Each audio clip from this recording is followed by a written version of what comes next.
Many concealed carry permit holders have a mindset that they are going to carry their firearm concealed only when they think they're going to need it.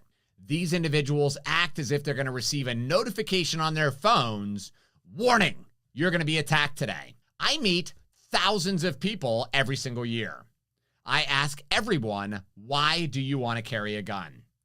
90% of people will give me very generic answers, like I want a gun for protection.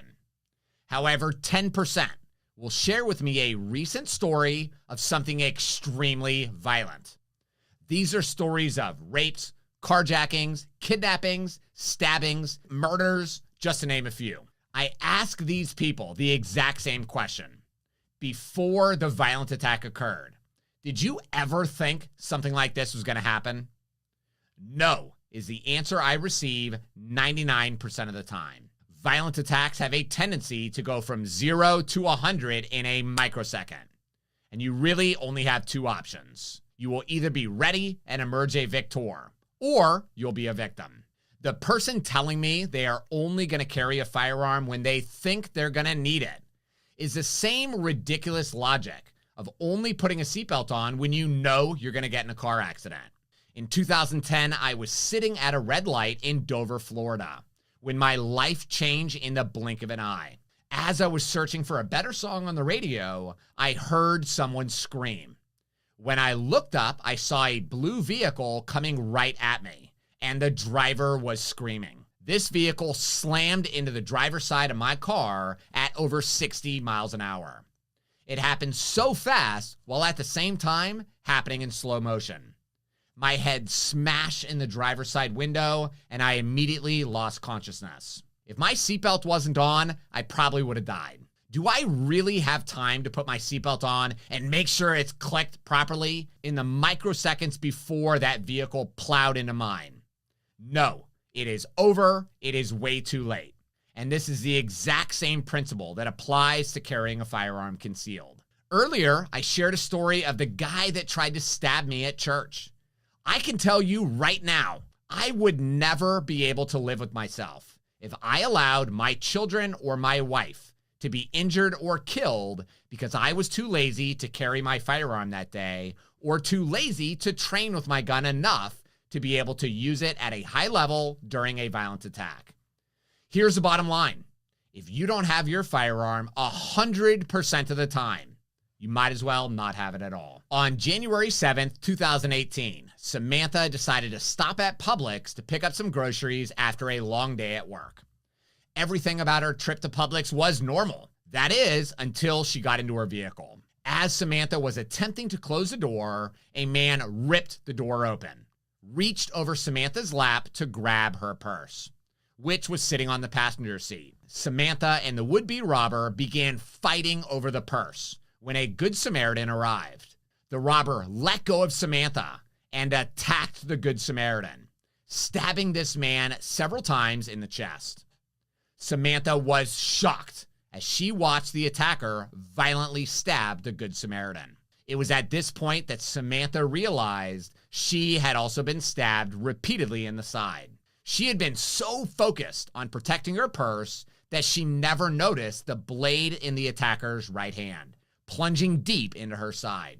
As the would-be robber was plunging his knife into the Good Samaritan, a concealed carry permit holder noticed what was happening and decided to lunge into action. But first, he would have to run back to his truck to receive his firearm. You see, this man had a very poor mindset. He didn't think he needed his firearm that day because he was only going to Publix, which he has done without incident thousands of times. By the time he arrived back at his vehicle, the attacker had fled, and Samantha and the Good Samaritan were clinging to life. What poor mindsets did the victims have? Number one, Samantha never thought she would need a firearm until she was being stabbed by a violent attacker. Unfortunately, by this time, it is too late for her to take the necessary actions to keep herself safe. Number two, Samantha lacked a basic understanding of situational awareness. And because of this, she became a very easy prey to a hungry wolf. Number three, the Good Samaritan thought he would rise to the occasion of the violent attack. He thought he would be able to perform at a level that he had never trained at.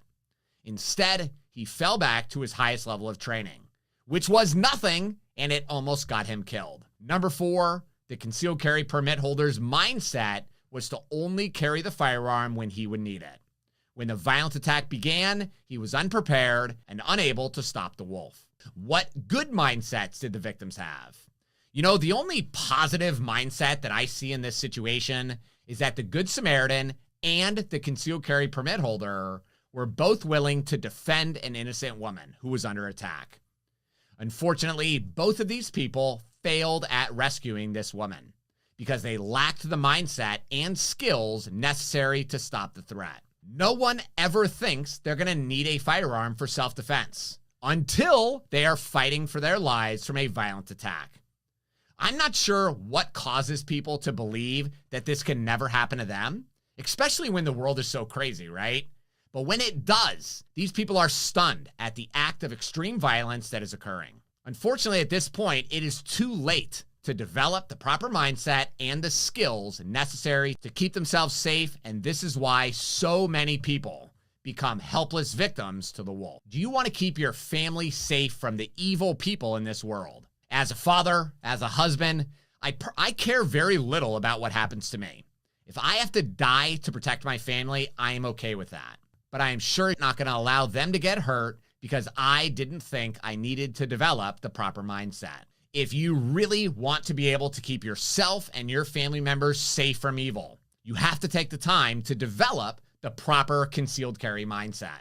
This means you have to carry your firearm 100% of the time you are legally allowed to. You have to take the time to develop your skills to be able to use your firearm at a high level, like we talked about before. And listen, carrying a gun every single day, everywhere you go, is not super enjoyable. And I don't know why people think it should be. The holster is gonna hurt. It's gonna be uncomfortable. But I can tell you from experience, you're gonna get used to it. For me, I'm willing to carry my firearm every day, everywhere I go, because I know that if something bad happens to my wife or my children, I know that it is my fault. I know that if a bad guy comes in with a gun or a knife and tries to stab or hurt one of my kids, and I don't have a gun, it is my fault for being unprepared. I don't want to do that. I want to make sure my family is safe. That's why I own guns. I want to make sure that if a gunman comes into my church, that I have the skill set necessary to be able to use my firearm at a high level, shoot that bad guy, and not shoot any of the innocent people inside of my church. And honestly, that's why I go shooting once a week. And that's why I perform live fire shooting drills to develop and keep my skills sharp. Shooting fundamentals are a depreciating skill set. You must continue to practice or your skills will completely disappear.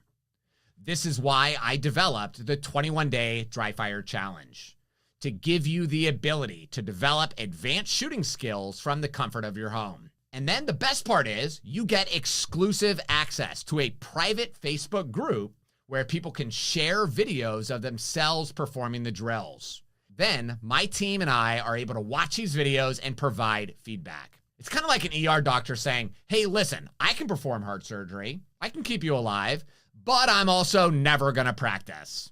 Is that logical? Like, would you want to have a surgeon that has that kind of mindset? I want a doctor that practices. I want a doctor that knows what they are doing. I want a doctor that has the proper mindset and has put in the work, the time and the energy to make sure they are ready to keep me alive. You have to carry your firearm every single day. It doesn't matter where you are or what you are doing, because if you don't, you will never be ready.